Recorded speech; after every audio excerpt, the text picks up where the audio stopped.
Chers compatriotes, au regard des rumeurs faisant état de la présence ennemie dans la ville de Goma, lesquelles rumeurs sont véhiculées par l'ennemi afin de créer une panique générale au sein de la population. Je vous demande de rester calme et de vaguer librement à vos occupations. Je tiens à vous rassurer que les forces loyalistes se comportent très bien sur le terrain des opérations et contiennent l'ennemi dans les hauteurs de Kibumba. Toutefois, je vous demande de rester vigilants et de résister à l'ennemi. Je vous remercie.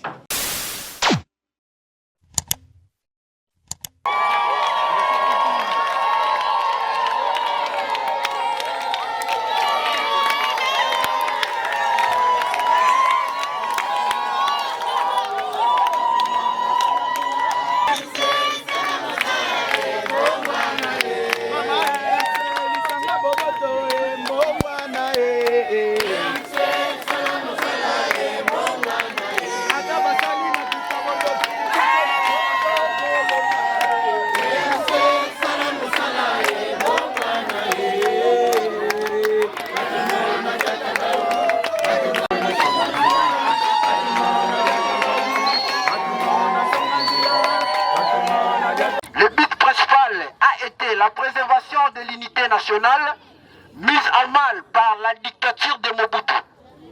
Nous sommes aujourd'hui à l'ère de la nouvelle génération, celle de la Troisième République, qui doit s'occuper du changement du pays encadré par la démocratie. C'est pourquoi l'association que nous avons fondée, la préoccupation essentielle est le changement. Chers honorables, l'association Debout Congolais croit à l'amélioration de la vie des citoyens congolais, entre autres par la cohésion et la solidarité entre les citoyens, c'est-à-dire là où tous les Congolais souffrent, tous les autres doivent se mobiliser. Chers honorables, l'association Debout Congolais estime que la bataille du changement ne serait gagnée que par des hommes compétents, crédibles, dévoués, intègres. Nous moukié par rapport à temps oyo tokomaki awa tobosani te biso na bino pona kobima kuna na prince mwa nungu ezali.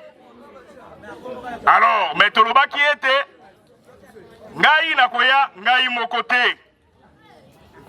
Pour première fois toyaki déjà biso moko ton toyaki kosigner partenariat na Debout Congolais toyaki biso moko. Alors nga nalobaki ete nakoki kotambola nga moko te, il faut aussi nalakisa Debout Congolais muto oyo nani afandaka na changu oyo tokoki kosoutenir na bamaponami na biso. Tozolanda malamu yango wana bomonaki nga na kolobebele te parce que mokolo toyaki yana liboso boyokaki barepresentant na biso ndenge deja bayaki koloba bozwaki deja message ezalaki capté. Alors lokola totamboli na muto oyo nga na ebombelaki bino fo okenda lakisa bino bomona ye pe, c'est-à-dire nga nazali nga moko te. Alors makambo ebele oyo tolingaki toloba tocentralize yango epa mopaya oyo toyeli biso awa, me boyebaka aza mopaya te, ye aza mopaya te. Mopaya to tolobaka yango ezali oyo afandi soit na ngambu kuna auti libanda ya changu.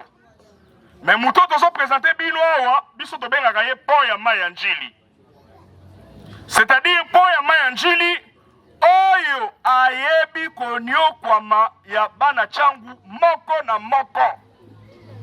Pourquoi bokoyoka ya koloba mais toza na batémoignage oyo tokoki kopesa. Ngai na ye ndenge moko tobotamaki na Kingasani, ye abotama na Kingasani. Kingasani ezali na commune nini? Bamasere ya Kimbantseke abotama wana. Biso totalaki tolobi non Debout Congolais ton tokoya na kata fondation wana il faut que tomema mpe moto oyo azali na kati ya mwana mabele bamama banani babotaka biso banani bamelisaka biso banani balambelaka biso banani baa biso na nzela ya klase ntango yo bandi kotambola nana kosimba yo nana kosika moto mpo na yo obetela bamama nyonso bazali yango nalina tuna bino bolobi awa tozali na pont Malata yango Malata kenda wapi akufa oh la la akufi kala ah bon biso na kiyaka tolobaka kadiambo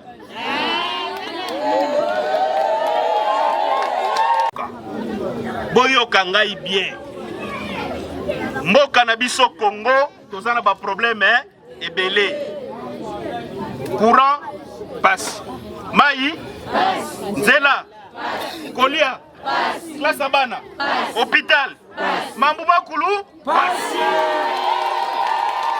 eli kolobake biso peuple bazongiselaki biso pouvoir au peuple pour le peuple et par le peuple yango wana tokendaki na élection oto voter ba oya biso bakende kolobela biso wapi na parlement mais tosali constat ba oya biso to votaki bakimi biso ba abandonné biso tobenga bango na telefone balimpe koyamba toluka bango mpe na bandako balingi koyamba biso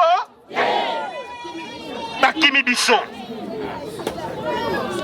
bayaki awa te balobi toza bana na bino bovote biso tovote bango abu bakei sikoyo nayoki balingi baya balobi élection eza mbula mitano mais salaka mukolo moko ovote mukolo moko muto oyo vote soki abimi akovanda pana mbula boni mitano bango bakimi biso mbula nyonso esili etikali mbula moko balingi basala nini babanda koya yango turo tolobi soki baye nzo yasala nini swa bango bazonga kote bauta boyete bazonga na lemba na bango bazonga na ngalema na bango bazonga mpe na gombe na batika biso na changu na biso na kimbantseke na biso tosala nini tovanda bozwi ya pasi ayebaka pasi ya eloko nga na yeli yango wana boke bavungula meso tozobanda par l'enrôlement mwana nyonso ya pont Malata ya Sakombi kende kozwa carte électeur na zwa mwana oyo akokisi age akovote akende kozwa carte na soki ozwi carte wana bomba yango mpe malamu kobungisa ngo te mutu mpe te akosa yo pesa numero to pesa carte na bombela yo mutu na nini konsu mutu ya carte ya oyokia ya mibale mukola vote kovanda na ndaku biso na MC mouvement de solidarité pour le changement na Kimbantseke na provincial tokoya na Papangalas tellement Papangalas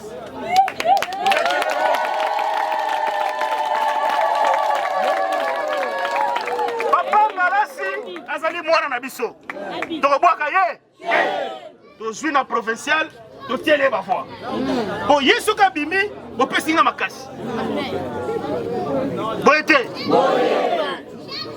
ebongaka soki bokebokela bozala bato ebele moko asimi munduku moko asimi mbwa mosusu asimi mbeli bokozi nini bokoti na zamba botelinga bavoi epai ya papa oyo na provincial tokoya mpe na numero na ye mpo tolakisa bino na national nga moko na kosala nini na ye nakoyela bino mpe numero botali bozwi bavoi nyonso botie kuna biso soki tobimi lokola biso na bino tozali bato moko tokozonga wapi awa mpona kotuna tokosala ndenge tokobanda wapi parce que moi tokima bino ezate po bino na biso toza eloko moko kuluna soka kote lako ngape na changu na yebi kuluna yo liaka matembere ngape na liaka nini bangungi basoka pe dagaro na MC binote papa ngana sa lobi awat ngana botame no hôpital a sero ezali awo hôpital on peta kisi ezate ba pasio bino mo na biso pe donc ekopesa biso mayele poto yeba ndenge nini tokoya na programme ya l'état ndenge nini tokosolola na l'état po toso ba projet kuna eya wapi awa parce que ba oto tseleki mutema basani boyoki est-ce que boyoki nga boyoki luudie moti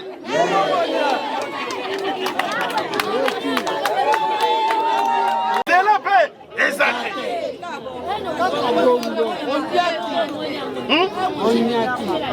bongo mama mais siko na minute au moins tosala ezate po makasi toza nango te mais soki bino botindiki biso tokomi na papa wana biso nyonso tokoya tozwi makasi toye po nzela esala nini mai esala nini hôpital ezwa kisi boye te klase ya bana mpe esala nini papa atangisi mwana koli asali université asisi mosala mpe eza te yango tosala tour oyo toboyi tour oyo tofungola miso tour oyo boyeba ke papa Pichu Bidingi na papa Timothée Ngalasi bazali bana ya mouvement de solidarité pour le changement yango tozali koluka tolingi changement ezala soki changement ezate moyen pe to vivre malamu voilà objectif na biso yango wana tino biso toyeli awa yango wana bobosa na nyonso kasi bobosa na élection élection eza eloko kosaka nango ovote malamu yo oza malamu panda ovote mabe lala nzala mpe panda yo moko sala nini pona okubilungi likwenda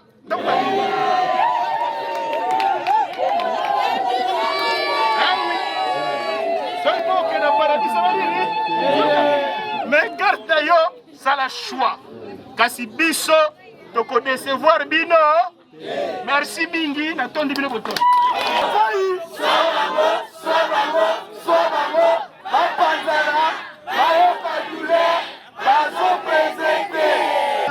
vota bango basala eloko moko te oyo tozala ngo posa tozala na posa misala na kati ya Congo lelo tozomona ki chômage ya trop tozomona lelo nde toyobe tozosala te ako bovote bino eloko nini oyo bino bosala oyo botikela biso lokola na kati ya karate sakombi ezalaki question na ngai yango wana Honoré Dienga alingi kotuna boye nayebi malamu kene poko oyo titango tokoma pemene ya baélection en tout cas tozwaka baparole d'honneur mingi na badepute na biso na bato bayela biso isepe akoya boye mon cher sunga ngai donelanga ata 10 personnes bapesanga bavoi tango kopesa voix boye kokenda okende mutako akoti kokosa na polo aye boye en tout cas moi 5000 yango na les 5000 mais tandis que baloba ke non so linyi mutu kokabele mbongo te me pese musala pese vie ya lobby est-ce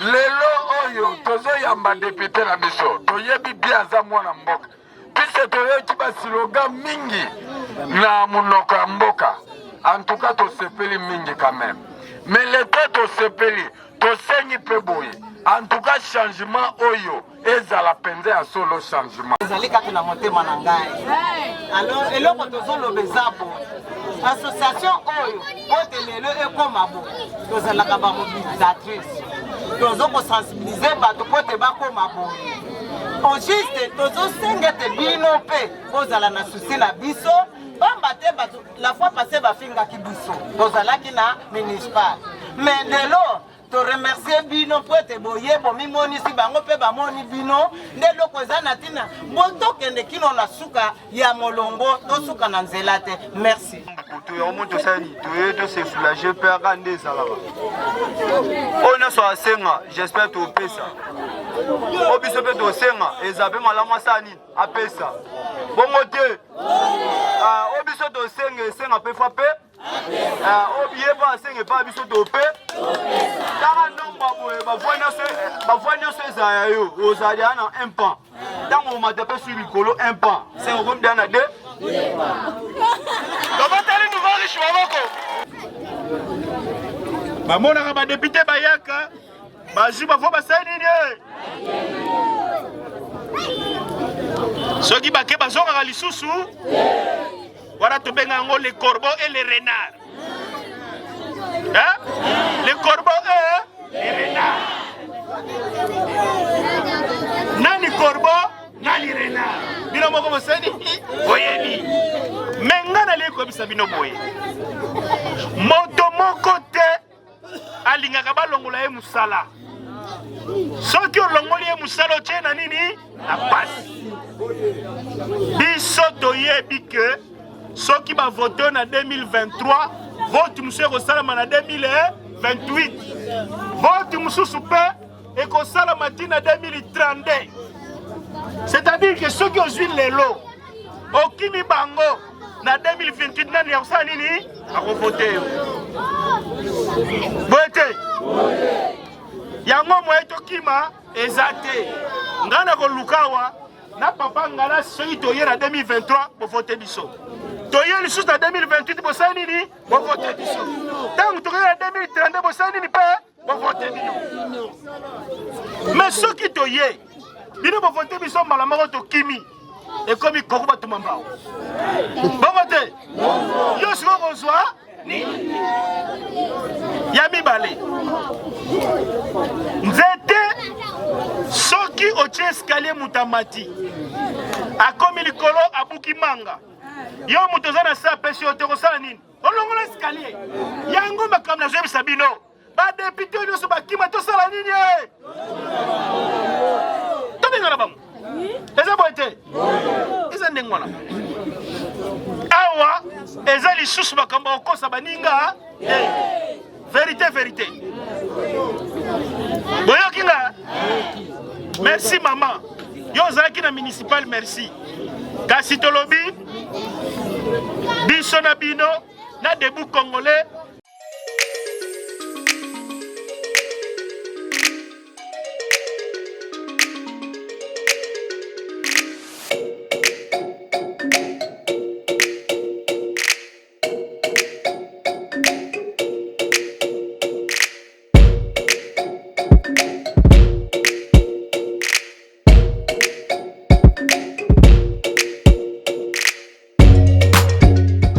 a lancé la campagne de réarmement politique et populaire. C'est dans ce cadre-là que nous étions hier au quartier Sakombi avec nos amis de l'association Debout Congolais. Nous avons communié avec eux et aujourd'hui nous sommes venus prier avec Pasteur Rosé, rendre grâce à Dieu, mais expliquer aussi à la population que l'heure est grave, nous devons nous lever comme un seul homme pour combattre afin que notre pays ait la paix. Et nous demandons à la population d'être sereine. La guerre à l'Est, nous allons la gagner. Sans problème. Dieu a dit, Dieu va le faire. Voilà. Le message que nous lançons, c'est le veille. Et bientôt, là, nous irons aux élections. L'enrôlement va commencer. Nous demandons à tout le monde d'aller chercher sa carte d'électeur, de s'enrôler massivement. L'enrôlement, c'est un acte très important que nous devons faire. Nous expliquons à la population de Kimbanseke que d'ici là, tous nous devons nous présenter auprès de la CENI pour obtenir notre carte.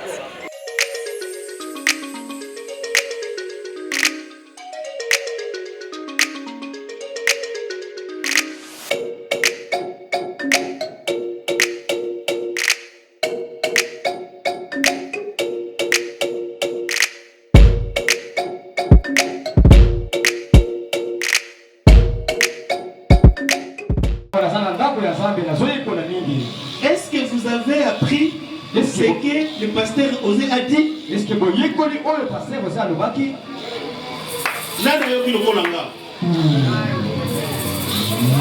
Il a dit, vous avez été bénis pour maltraiter les uns ou les autres.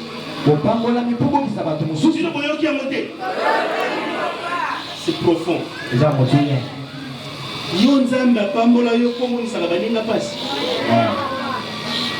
Ce que tu es, qui t'a fait, si ce n'est le Dieu. Non, merci beaucoup. Nous avons levé l'option de soutenir les chefs de l'État. Il plaît ou qu'il neige, nous allons soutenir les chefs de l'État. Vous savez pourquoi? Il est l'édit de Dieu. C'est Dieu qui l'a choisi.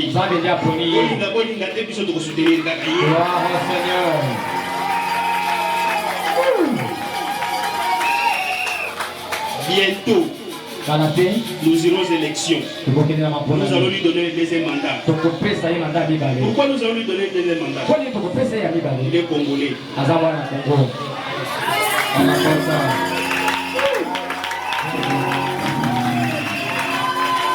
Non. Nous n'avons personne d'autre si ce n'est Fachi Beton. C'est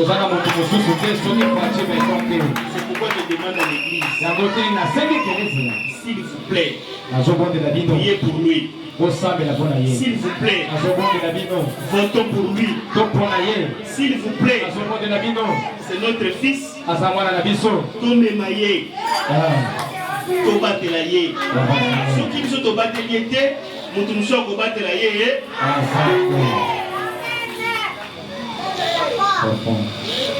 Parfois, les enfants de Dieu, ils disent la politique, ça ne nous concerne pas. Mais la politique, ça a commencé au trône de Dieu. Le roi que le Dieu a établi, et surtout à l'époque de l'Ancien Testament, on fait la politique. Ils ont conduit le peuple de Dieu. Ne soyons pas distraits. Ne soyons pas distraits. Les élections approchent. Tous les carte d'électeur n'a dit ça. C'est ça. Ceux qui mettent aussi la carte d'électeur, tout le monde est voilà. Pour l'élection, présidence de Tieni Fachi Beton. La députation nationale paie Papa Putu Bidingi Azali. Allez de l'avant. Et c'est que tout le monde est sortir de cette église. Et les gens se souviennent. Ils disent Tobandaki Mouké, Tokomi.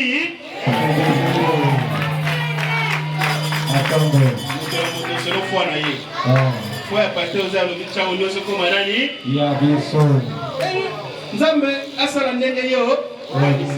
Mais, s'il vous plaît, je vous en supplie, ne soyons pas distraits, ne suivons pas la radio, ne suivons pas ce qui se passe à la télévision avec des politiciens. Le président que nous avons, Tshisekedi, c'est notre fils, nous devons le porter et nous devons encore le dire.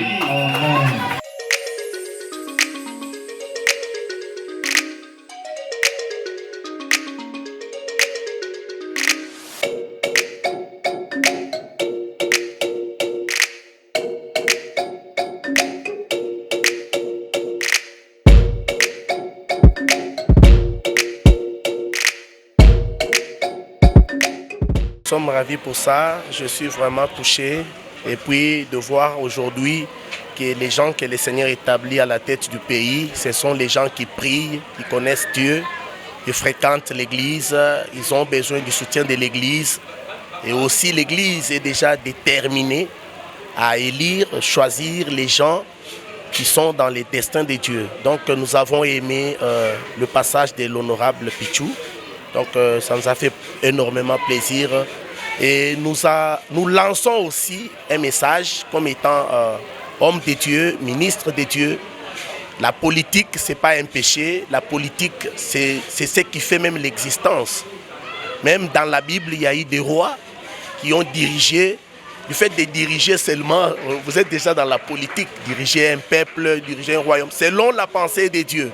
Et aujourd'hui, nous disons merci à Dieu parce que nous sentons que les gens que Dieu élève, ils ont quand même une partie de la foi.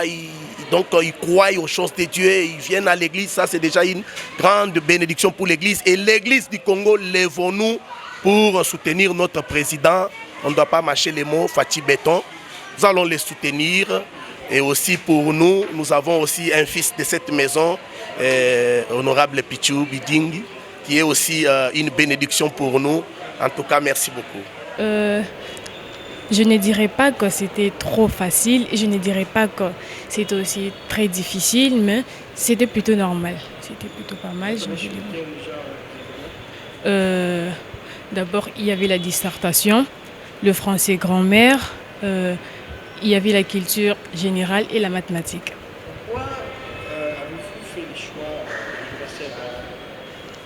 Pourquoi j'ai fait le choix?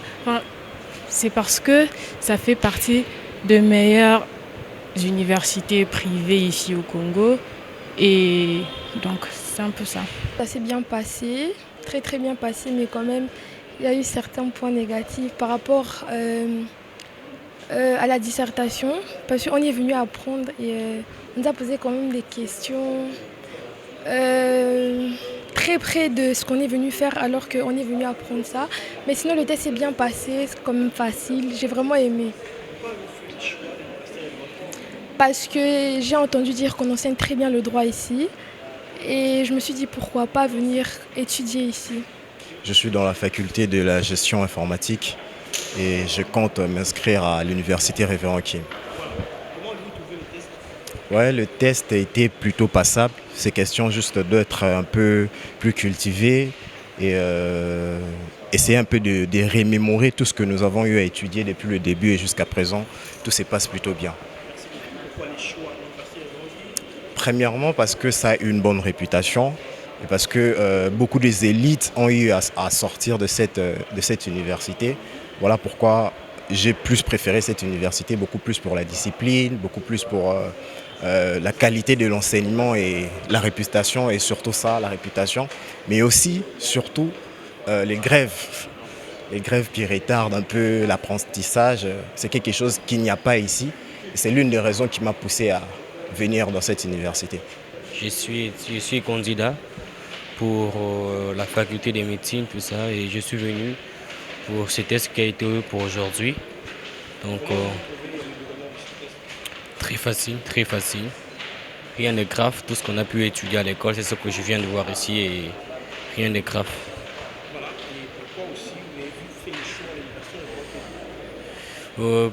J'ai eu à écouter d'autres personnes qui m'ont dit que non, ici, il y a vraiment des gens qui... Donc, il y a vraiment un enseignement, donc des encadrements qui sont dignes de ces noms-là. Et vraiment révérend, donc c'est vraiment un révérend qui est... Donc c'est une amie qui m'a dit que non, je dois venir ici pour le test et pour la faculté des médecines, parce qu'elle étudie ici. Elle m'a donc proposé, donc recommandé à ce que je puisse venir ici donc, pour m'inscrire à la faculté des médecines. Africa cool, et abena cool, Africa cool, abena cool, le quoi cool matopi. Enfin, toujours,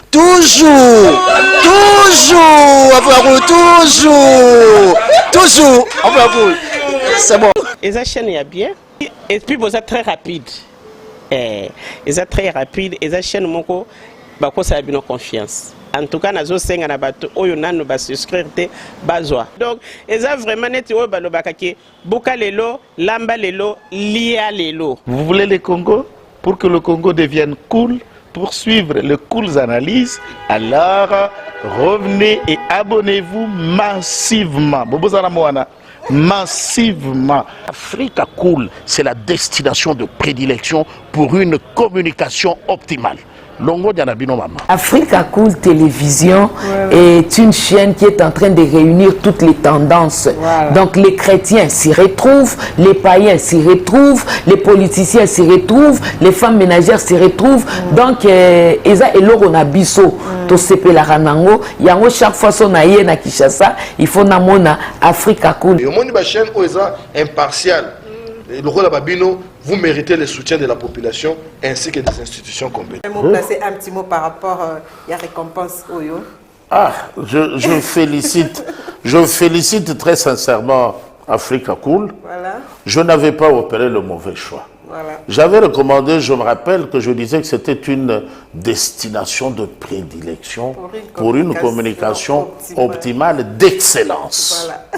Nazanga Mogote Tala, YouTube Yemoko à reconnaître que Naponaki Mabete. Au moins, il y a un choix to salaka, ba réflexion to salaka. Tikalaka abonné à Africa Cool.